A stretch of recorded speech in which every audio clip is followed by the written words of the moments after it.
আসসালামু আলাইকুম, welcome back to my channel. আজকে আমি আপনাদের সাথে শেয়ার করব আলু দিয়ে পুঁই শাকের একটা মজাদার রেসিপি।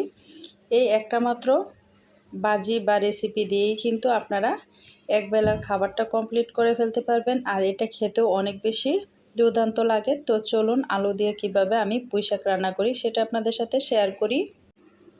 আলু দিয়ে পুঁই শাক রান্না করার জন্য এখানে আমি প্রথমেই চুলায় প্যান বসিয়ে নিয়েছি, আর প্যানের মধ্যে 3 টেবিল চামচ পরিমাণ রান্নার তেল দিয়ে দিয়েছি। ফোড়ন হিসেবে 2টা শুকনা মরিচ একটু ভেঙে টুকরো করে দিয়েছি। আমি 20 সেকেন্ডের মতো শুকনা মরিচটাকে একটু ভেজে নিচ্ছি। তারপরে এখানে একটা বড় রসুন কুচি করে নিয়েছি, আর 3টা মিডিয়াম সাইজের পেঁয়াজ কুচি দিয়ে এখন শুকনা মরিচটার সাথে পেঁয়াজ আর রসুনটাকে ভেজে নিচ্ছি। যেহেতু শাক, সেখানে একটু রসুনটা বেশি দিলে ভালো লাগে। কিছুক্ষণ ভেজে নেওয়ার পরে এখানে আমি দিয়ে দিব হচ্ছে কেটে রাখা 2টা মিডিয়াম সাইজের আলু। আলুগুলো আমি একটু মোটা করে, আমরা যেরকম ফ্রেঞ্চ ফ্রাই করি সেরকম করে কেটে নিয়েছি। আলুটাকে দিয়ে আবারও কিছুক্ষণ আমি পেঁয়াজ আর রসুনের সাথে ভেজে নিব। কিছুক্ষণ ভেজে নেওয়ার পরে এখন দিয়ে দিচ্ছি পুঁই শাকের যে ডাঁটাগুলো আছে সেই ডাঁটাগুলো। পুঁই শাকটা কাটার সময় ডাঁটাগুলো আলাদা করে নিয়েছি, কারণ ডাঁটাটা সিদ্ধ হতে সময় লাগবে।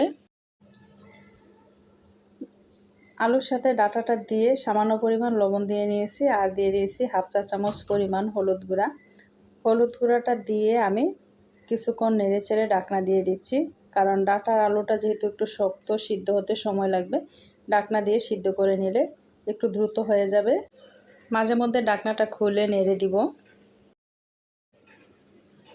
তো আমি আবারও ঢাকনাটা খুলে একটু নেড়ে দিচ্ছি। তো আমি যেহেতু আগে মরিচটা দিইনি, এখন আমি অ্যাড করে দিব কাঁচা মরিচ। তো এখানে আমি দিয়ে দিচ্ছি হচ্ছে 5টা কাঁচামরিচ ফালি।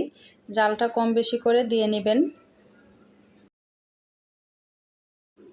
আর যেহেতু এটা আলু দিয়ে পুঁই শাকের ভাজি, তো এটাতে কিন্তু পানি দেওয়া যাবে না। এটা ঢাকনা দিয়ে আলু আর পুঁই শাকের ডাঁটাগুলোকে আমি 80% সিদ্ধ করে নিব, আর মাঝে মধ্যে নেড়ে দিচ্ছি।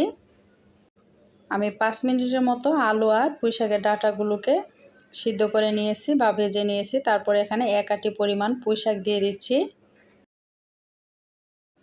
মানে পুঁই শাকের পাতাগুলোকে আমি টুকরো করে কেটে নিয়েছি, আর ভালো করে ধুয়ে পানিটা ঝরিয়ে নিয়েছিলাম।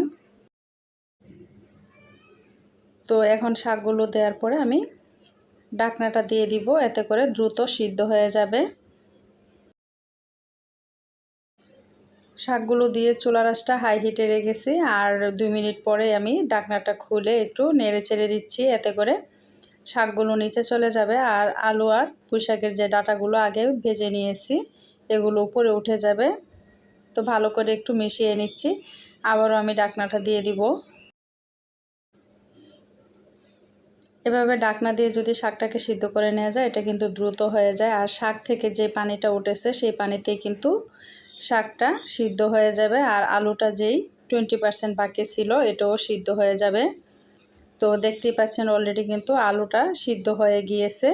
এভাবে আমি এখন ঢাকনা ছাড়া শাকটাকে ভেজে নিব, আর ততক্ষণ পর্যন্ত ভাজবো যতক্ষণ পর্যন্ত না শাকের মধ্যে কোনো পানি না থাকে। যেহেতু ভাজি করব, তো পানি থাকা যাবে না।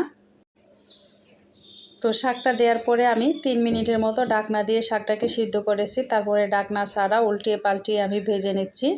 তো এখন কিন্তু শাকের মধ্যে এক ফোঁটাও পানি নেই, শাকটা প্রায় ভাজা হয়ে গিয়েছে। কি যে দারুণ লাগে খেতে গরম ভাতের সাথে আলু আর পুঁই শাকের এই ভাজিটা। এটা না খেলে বুঝতেই পারবেন না। পুঁই শাক দিয়ে একঘেয়েমি ভাজি বা শাক ভাজি না করে আমরা যদি একটু আলু দিয়ে ভিন্ন রকম করে করি, তাহলে কিন্তু সবাই আঙুল চেটে পুটে খেয়ে নেয়। আশা করি আলু দিয়ে পুঁই শাকের এই রেসিপিটা আপনাদের ভালো লাগবে। ভালো লাগলে চ্যানেলটা সাবস্ক্রাইব করে দিবেন। আজকের মতো বিদায় নিচ্ছি। আল্লাহ হাফেজ। আসসালামু আলাইকুম।